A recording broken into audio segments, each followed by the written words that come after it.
திருமலை திருப்பதி திருக்குடை உபய உற்சவ ஊர்வலம் அக்டோபர் 2ஆம் தேதி புதன்கிழமை காலை 10 மணிக்கு சென்னை பூக்கடை சென்னகேசவ பெருமாள் கோவிலிலிருந்து சிறப்பு பூஜைகளுடன் தொடங்குகிறது. குக்கரி சேனலை பார்த்து யார் வேணாலும் சமையல் பண்ணலாம், ஆனா சுவையான சமையல் பண்றது எப்படி? நான் இதயம் நல்லெண்ணெயில சமையல் பண்றேன், ஆஹா ஓஹோன்னு பாராட்டுறாங்க. நீங்களும் இதயம் நல்லெண்ணெயில சமையல் பண்ணுங்க, பாராட்ட வாங்குங்க. தினம் தோறும் வாங்குவே இதயம். குஜராத் மாநிலம் ஆமதாபாத்தை சேர்ந்தவர் மெகுல் தக்கர், பிரபல நகை வியாபாரி. இவரது கடைக்கு கடந்த 24ஆம் தேதி இருவர் வந்தனர். 2100 கிராம் தங்கம் வாங்கினர். மொத்த அமௌண்ட் 1.6 கோடி ரூபாய் என நகைக்கடை ஊழியர்கள் பில் போட்டு கொடுத்தனர். நகை வாங்க வந்தவர்கள் ஒரு பையை ஊழியர்களிடம் கொடுத்தனர். அதை வாங்கிய ஊழியர்கள் உள்ளே 500 ரூபாய் நோட்டுக்கட்டுகள் இருப்பதை பார்த்தனர். பைக்குள் கையை விட்டு நோட்டுக்கட்டுகளை எடுப்பதற்குள் அதில் 1.3 கோடி ரூபாய் தான் இருக்கிறது, மீதி 30 லட்சம் பணத்தை நாளைக்கு கொடுக்கிறோம் என நகை வாங்கிய இருவரும் கூறினர். அதை நம்பிய ஊழியர்கள் நகைகளை கொடுத்தனர். நகைகளை வாங்கிக் கொண்ட இருவரும் கிளம்பிச் சென்றனர். அவர்கள் போன பிறகு பணக்கட்டுகளை எடுத்து மேஜையில் போட்டு எண்ண துவங்கினர். அப்போதுதான் 500 ரூபாய் நோட்டுகளில் காந்தி படத்திற்கு பதில் நடிகர் அனுபம் கேர் படம் இருப்பதை ஊழியர்கள் பார்த்தனர். நம் கண்ணுக்குத்தான் அனுபம் கேர் தெரிகிறாரா என நினைத்து கண்ணை கசக்கிக் கொண்டு திரும்பவும் பார்த்தனர். அப்பவும் அனுபம் கேர் படம் தான் தெரிந்தது. ரிசர்வ் பேங்க் ஆஃப் இந்தியா என இருக்க வேண்டிய இடத்தில் ரிசர்வ் பேங்க் ஆஃப் இந்தியா என அச்சிடப்பட்டிருந்தது.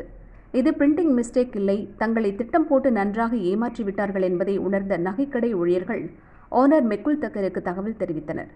ஆமதாபாத் போலீஸ் நிலையத்தில் தக்கர் புகார் கொடுத்தார். புகாரின் அடிப்படையில் சிசிடிவி வீடியோவை வைத்து ஃப்ராட் ஆசாமிகளை போலீசார் தேடுகின்றனர். மோசடி எப்படி நடந்தது என போலீஸ் அதிகாரி ஏ தேசாய் விளக்கி கூறினார்.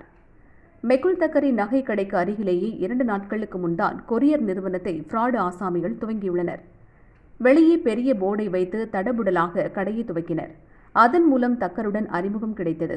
இதனால் கள்ள நோட்டுகளை கொடுத்த போது கூட தக்கருக்கோ கடை ஊழியர்களுக்கோ சந்தேகம் எதுவும் வரவில்லை. கடையை வாடகைக்கு விட்ட கட்டிடத்தின் உரிமையாளரிடம் கூட அட்வான்ஸ் என சொல்லி அனுபம் கேர் படம் உள்ள கள்ள நோட்டுகளைத்தான் ஆசாமிகள் கொடுத்துள்ளனர். 2 பேரிடமும் ஒரே நேரத்தில் அனுபம் கேர் கள்ள நோட்டுகளை கொடுத்துவிட்டு ஆசாமிகள் எஸ்கேப் ஆகியுள்ளனர். கள்ள நோட்டு அச்சடிக்கும் போது காந்தி படத்தை போட்டே அச்சிட்டிருக்கலாம். எதற்காக அனுபம் கேர் படத்தை போட வேண்டும்? நகைக்கடை அதிபர் தக்கரை நோஸ்கட் செய்ய வேண்டும் என்பதற்காகவே இப்படி செய்துள்ளார்கள். தக்கருக்கு யாருடனாவது தொழில் போட்டி உள்ளதா, அவர் தூண்டிவிட்டு இப்படி செய்தார்களா என்ற கோணத்தில் விசாரணை நடந்து வருவதாக போலீஸ் அதிகாரி தேசாய் கூறினார். ஜென்டில்மேன் படத்தில் அர்ஜுன் முன்கூட்டியே போலீசுக்கு சொல்லிவிட்டு கொள்ளையடிப்பது போல ரொம்பவும் துணிச்சலாக அனுபம் கேர் கள்ள நோட்டுகளை கொடுத்து அந்த ஆசாமிகள் ஏமாற்றியிருக்கிறார்கள்.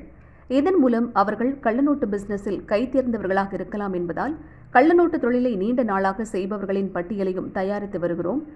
சிசிடிவி வீடியோவில் உள்ள ஃப்ராட் ஆசாமிகள் ஒரு வாரமாக வேறு எந்த இடத்திலும் சுற்றியதாக தெரியவில்லை. அதனால் அவர்கள் குஜராத்தை விட்டு தப்பிச் சென்றிருக்கக்கூடும்.